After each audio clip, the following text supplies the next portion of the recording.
श्रीमान महाप्रभु आचार्य बलेन्द्र शिला श्रीयुक्त कृष्णदास कविराज गोस्वामी श्रीमान महाप्रभु आशीष करुणाय रचना करेছিলেন এখানে অলৌকিক বিগ্রহ নাম করো শ্রী শ্রী চৈতন্য চরিতামৃত গল্পদাস চৈতন্য চরিতামৃতের বৈঠকীলায় দশম পরিচয় শ্রীমান মহাপ্রভু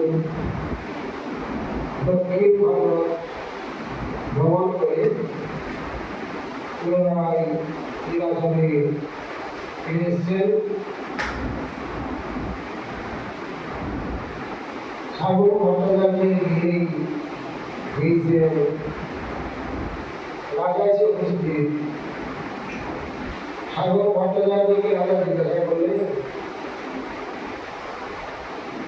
শুধু তোমার ধরে এক মহাশয় পৌরহিত্য আয়াতে মহা কৃপা করেন, তোমারে বহু কৃপা করিলা ভয়ে সর্বজন কৃপা করি করা হলে তাহার দর্শন লোকমুখী সমস্ত শ্রবণ করেছেন। রাজা ওই মহাজনতা মহাপ্রভুকে দর্শন করার জন্য ইচ্ছা প্রকাশ করলেন। ভট্ট করে দেশে সেই ক্ষেত্র হয় আর দর্শন তোমার ঘটনা না হয়, যা শুনেছেন সবই ঠিক, মিথ্যা নয়, সত্য, কিন্তু তার দর্শন আপনার পক্ষে অসম্ভব। বিরক্ত সন্ন্যাসী তখন হয় নির্জনে, শব্দেই না করে তখন আর জনসায় সাক্ষাৎ দূরের কথা। বিরক্ত সন্ন্যাসী শব্দেও তার দর্শন নিষেধ।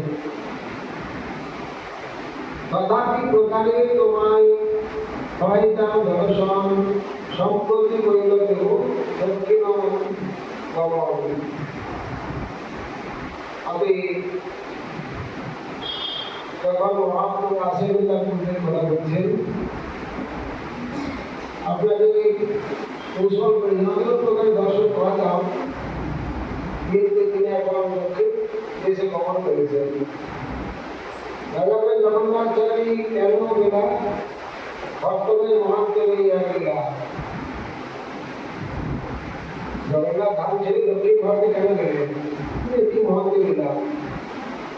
তীর্থ পবিত্র করিতে করে না তীর্থ ভগবান, সেই ছলে নিহিত হয় সাংসারিক দল। তীর্থকে পবিত্র করার জন্য, অতীত থেকে তীর্থ করার জন্য, অতীত থেকে মহাতীর্থ করার জন্যই সাধু মহন্তগণ তীর্থ ভ্রমণ করতে যায়। ভগবতীরা ভাগবতার কীর্তিভূত স্বয়ং দেহ কীর্তি পূর্বর্তী তীর্থানি সন্তোষের মদান্তিকা। কুরুক্ষেত্রের যুদ্ধ সমাপ্ত হয়েছে। যুধিষ্ঠির মহাশয় রাজ সিংহাসনে বসেছেন। বিদুর তীর্থ ভ্রমণ করে ফিরে এলেন। প্রণাম করে যুধিষ্ঠির সেটা বলেছিলেন, দেখো আপনাদের আবার তীর্থ ভ্রমণের কি প্রয়োজন আছে? তীর্থ সৃষ্টিকারী ভগবান আপনাদের হৃদয়ে অবস্থান করছে। তবে হ্যাঁ, কেন যান? তীর্থি পূর্ববর্তী তীর্থানি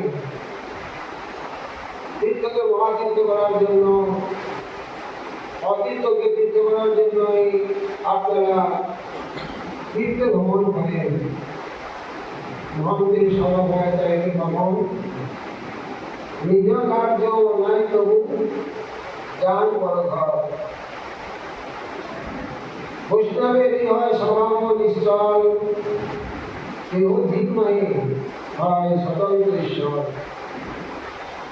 এত মহন্ত স্বভাব, কিন্তু এই সব ভগবান কেউ ধীরময়ী হয় স্বতন্ত্র ঈশ্বর। রাজা করি তরে করি চাইতে কেন দেবে, পায়ে করি যত্ন করি কেন না রাখে। ভট্টাচার্য করি ঈশ্বর স্বতন্ত্র সাক্ষাৎ কৃষ্ণ দেহ নহে পরতন্ত্র তথাপি রাখিলে তাদের বহু যন্ত্র করিল ঈশ্বরের স্বতন্ত্র ইচ্ছা রাখিলে হইল। শুধু আমি নয়, নীলাচলবাসী সবাই বহু চেষ্টা করেছিলেন, যত্ন করেছিলেন, কিন্তু ঈশ্বরের স্বতন্ত্র ইচ্ছা রাখিতে লাগিল। রাজা বলে ভক্ত তুমি, ভিক্ষ ছিল মনে, তুমি তারে কৃষ্ণ কহ, তাদের সহিত হবে। তুমি স্বয়ং ভগবান কৃষ্ণ বললে তাকে, এটা স্বীকার করি, আমরা স্বীকার করছি না।